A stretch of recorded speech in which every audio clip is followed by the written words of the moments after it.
Yo, what up everybody, it's your boy Frenchiie. Welcome back to my channel. Today I'll be teaching you guys how to hard reset your iPhone 13 Pro and Max.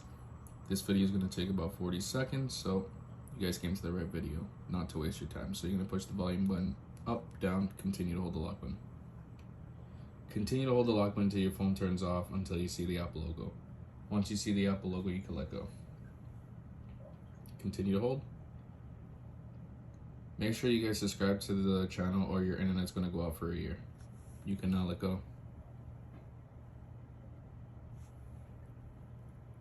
Hopefully this video hasn't wasted you guys' time, because I know time is precious.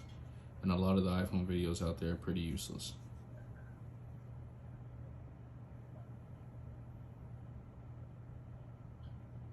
There you guys go, your phone has been hard resetted.